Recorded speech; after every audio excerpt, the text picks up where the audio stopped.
নিশো বাবা আমিও বাবা আসলে দিন শেষে ভালো বাবা খারাপ বাবা বলে কিছু নেই। দিন শেষে বাবাই তো। বাবাদের যে স্ট্রাগলটা সেটা আসলে পর্দায় ফুটে উঠেছে। তো আমি আমার জায়গা থেকে চেষ্টা করেছি। কাজের অপশন ছিল, স্কোপ ছিল।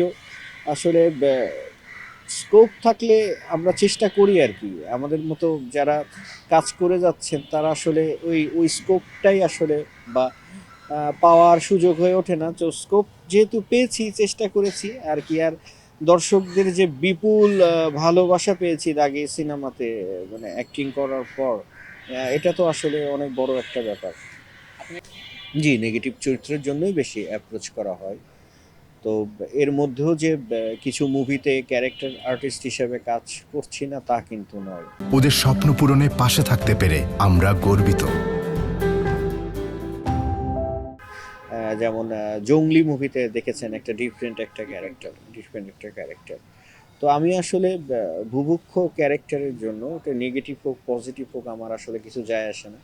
মূল ফোকাসটা আমার যেটা ছিল সেটা হচ্ছে নেগেটিভ ক্যারেক্টারে। তো নেগেটিভ ক্যারেক্টারে আমি মনে করি সাবলীলতা অ্যাক্টিংয়ের যে হাত পা ছড়িয়ে ছিটিয়ে নিজের মতো করে অ্যাক্টিং করার একটা স্কোপ পাওয়া যায়।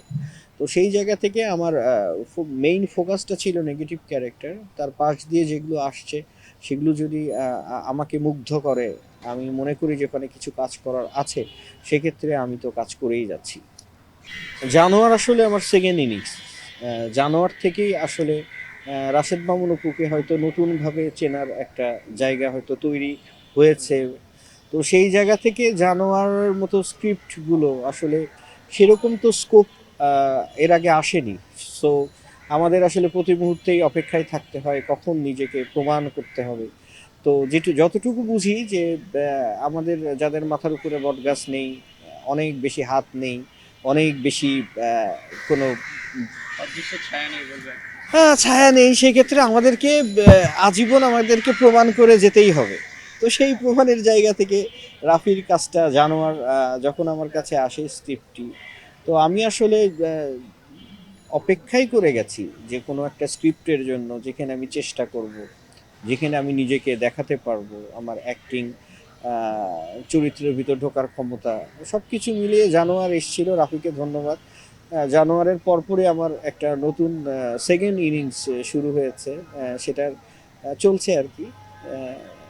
জানোয়ারে চেষ্টা করেছি, এরপরে তো আরও কিছু কিছু ভালো স্ক্রিপ্টে কাজ করার সৌভাগ্য হয়েছে আর কি। একটা মার্ডার মিস্ট্রি, তালাশ, তালাশের কাজ করছি ক্যাপিটাল ড্রামার। পুলিশের চরিত্র ইন্সপেক্টর। যেহেতু মার্ডার মিস্ট্রি, তো ইনভেস্টিগেশন থেকে আরম্ভ করে সমস্ত সূত্র খুঁড়ে খুঁড়ে বের করাই হচ্ছে আমার কাজ। যারা কাজ করছেন প্রত্যেকেই প্রতিশ্রুতিশীল, গুণী অভিনয় শিল্পী। সব মিলে খুবই এনজয় করছি। এবং এক ঝাঁক অভিনেত্রীদের সাথে কাজ করলে হয় কি টিম ওয়ার্কটা অনেক স্ট্রং হয়। খুব চমৎকার একটা স্ক্রিপ্ট। ক্রেডিটটা দিতে হয় আসলে ক্যাপিটাল ড্রামাকে, বিশেষ করে কন্টেন্ট সিলেকশনের ক্ষেত্রে। মানে তারা আসলে কন্টেন্টটাকে এত বেশি প্রাধান্য দিচ্ছে। তাদের যেটুকু বুঝলাম কাজ করে, যেটা হচ্ছে কন্টেন্টের স্বার্থে কন্টেন্টই আসলে আর্টিস্ট সিলেক্ট করে নেবে। তো এই চিন্তা ভাবনা থেকে এই প্রোডাকশন হাউসগুলো যদি এগিয়ে আসে, আসলে কন্টেন্টটা রিচ হয়।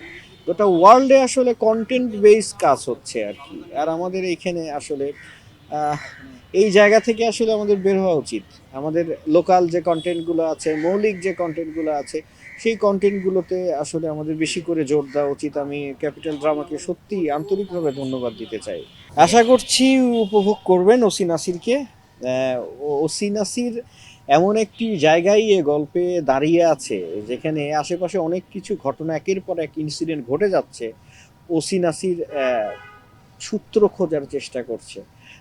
শো স্টপার থাকে না, ওসি নাসির হচ্ছে এই গল্পের শো স্টপার।